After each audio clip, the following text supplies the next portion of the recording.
লাইফের মধ্যে আমরা হচ্ছে ভ্যালিডেশন চাওয়ার জন্য অনেক কিছু করতে থাকি, যেরকম সিম্পলি আমরা হচ্ছে ভ্যালিডেশন যদি পাই না, দেখো তুমি যদি কিছু জিনিস অন্যের মধ্যে পোস্ট করো বা জিনিস ইসে করো, তাহলে তুমি হচ্ছে লাইকের জন্য আর ভিউসের জন্য সব কিছু মানে কেন কেন তোমার পোস্টের মধ্যে কেউ কিছু লাইক করলো না। তো এটাও সাইকোলজি এখানে ওয়ার্ক করে, আমরা কেন সবার ভ্যালিডেশন চাই আর আমাদেরকে কেন ভ্যালিডেশন আমাদেরকে বলে যে দরকার লাইফের মধ্যে। তো দেখো, আর্লি হিউম্যান যারা ছিল তাদের মেন হচ্ছে ফোকাস ছিল সার্ভাইভেলের মেকানিজমের উপরে কাজ করে। তখনকার দিনে যারা ছিল ওরা হচ্ছে যত হচ্ছে যারা শক্তিশালী থাকবে আর হান্টার গ্যাদারিং হবে, মানে যে যত শিকার অর্জন করবে ততই হচ্ছে তারা হচ্ছে মেয়েদেরকে মানে আকর্ষণ করতে পারবে। ওইটাই আগে জামানাতে যেটা হয়তো সাইকোলজিতে বলে বা যারা রিসার্চ করছে তাদের জিনিসটাই বললাম। বর্তমানের যুগের মধ্যে ওই জিনিসগুলো এখনও আছে, যেরকম ভ্যালিডেশন বলো, ফিমেল ভ্যালিডেশন।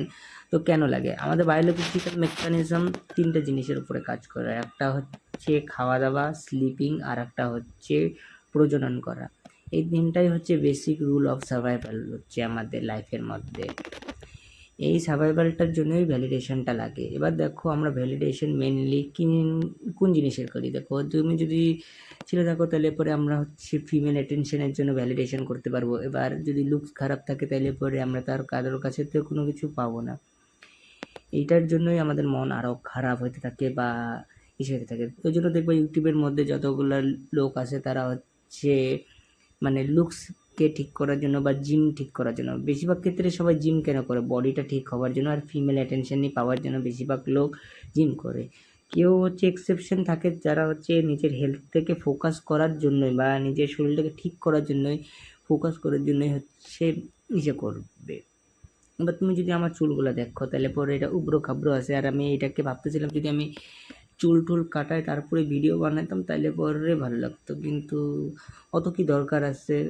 আমিও জানি বেশি ভিউসও আসবে না এই ভিডিওটার মধ্যে, তাও খালি আমার নিজের ভালো লাগার জন্য আমি এই ভিডিওটাকে বানাইছি, তাকে একটা জিনিস শিখতে পারি যে দেখো ভ্যালিডেশন কোনোদিনও ম্যাটার করে না আমাদের লাইফের মধ্যে। যদি আমরা ভ্যালিডেশনের উপরে যাই বা ডিজায়ারের উপরে যদি ফোকাস করি তাইলে পরে আমরা যে কোনো কাজ করতে পারবো না।